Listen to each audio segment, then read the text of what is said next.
Well, speaking of years, why are we hardwired to only live about 75 to 80 years? Seems quite random. Although I guess any number would seem quite random, to be honest.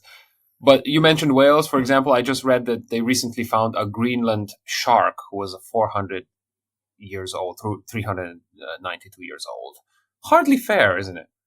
Yeah, I mean, it's a question we don't think about very much. We normally just think, humans live for 80 years, dogs live for, I'm going to get this wrong, I'm not a dog owner. Is it like 7 to 10 years or something? It depends cats on the can breed, but it's up to 15. Yeah. It sucks. Yeah. Yeah, mice only live like 1 to 2 years. And then there's these like whales and sharks swimming around for centuries. Like, what gives? How come we don't get to live that long?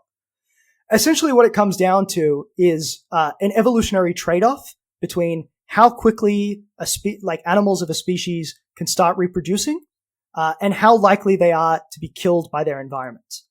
And it has to be this trade-off because actually what would be evolutionarily optimal would be an animal that had really short reproductive cycles, that bred all the time and was also immortal. It never died. Like that would be a perfect organism. It would just like continue breeding, continue breeding, continue breeding. But you can't do that. There's no way evolutionarily to design that. So what ends up happening instead is a trade-off between making something start breeding quickly and not really caring about how long it's built to last, or building something to last a really long time, but making some sacrifices on how long it takes to start breeding.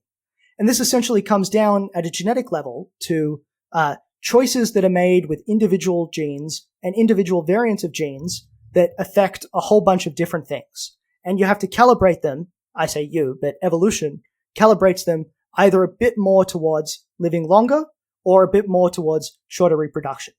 And the thing that really applies the pressure is how likely that kind of animal is to be killed by its environment. So for example, if you're a little mouse, you could build a mouse that like didn't age and that had slower reproduction, but something's going to step on it, or a cat's going to kill it, or a snake's going to kill it in a pretty short period of time. So there's not really any reason to build a mouse that could theoretically live to 50 years if it's just going to die from from external causes within a few months anyway. But on the other side, if you're a giant whale, like until humans invented harpoons, basically nothing could kill you. So it made sense to build it so that it didn't get cancer, it didn't get heart disease, it just lasted a really long time. And so it doesn't matter if it, doesn't stop breeding until it gets to 13 or 15 or something, if it's going to live 200 years afterwards anyway. So that's where it comes from. So with humans, we live 80 years, which is pretty good for most species, basically because we are pretty good at sticking around for a while and not being killed. But we still, compared to whales, have some significant sources of things that kill us. And the two things historically that did that, one was infections, getting cuts or pneumonia or any of those sorts of things. And the other thing, sadly, was other humans, where I think historically we had something like a 15 or 10% rate of homicide or being killed by other people.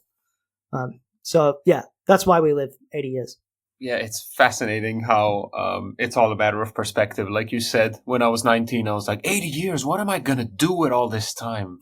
Jesus Christ. And now, and I'm almost 40, I'm like, what the hell? Only 80 years? That sucks. A common experience, I think, for people. Yeah, but it's when you're explaining how it works, it's so brutally functional in a way. So in a nutshell, the more dangers there are out there trying to kill us, the shorter our reproductive age, the faster we die. Is that it? Yeah, pretty much. I mean, like nature and biology is like beautiful and fascinating, but it is also extremely cruel. Like evolution doesn't care about anything except inclusive fitness, reproductive ability, and it'll sacrifice years of people's lives or health or anything if it will slightly improve fitness. And it's pretty horrible.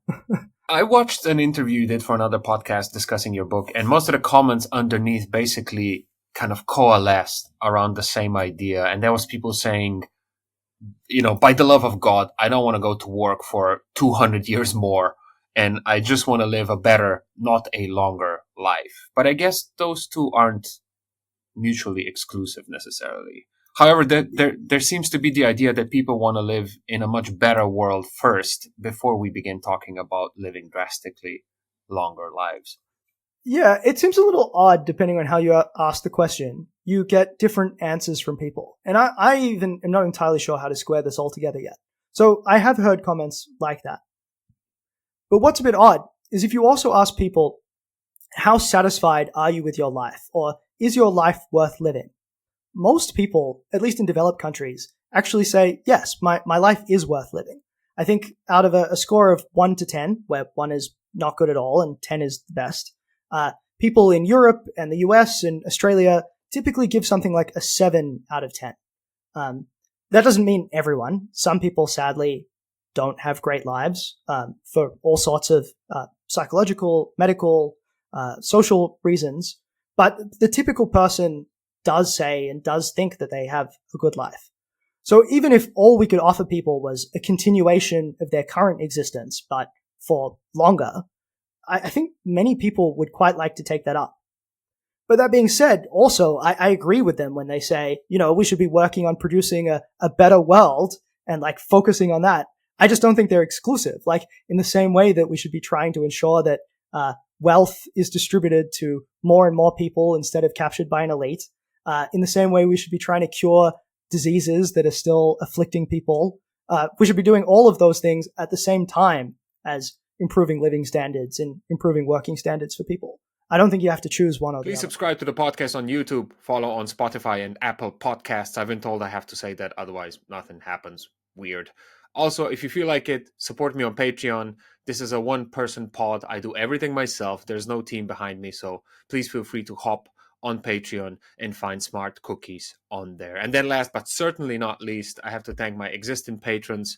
Tovarishi and Tovarishice, you legends, you. Without you, there would be no pod. Which makes you actual producers of this show. So eternal thanks to Jush Premro, Nate Sirk, Goran Ivasic, Anje Sever, Ole, Marin Ferrara, Aljaž Maher, Strole, Aida, Mancian, Miha Medved, Medinho, Goran, Gordon, Lorenzo, Jurečuk, Mila, Carmen, Veronica, and Taichi. Seriously, I'm touched. Thank you so much.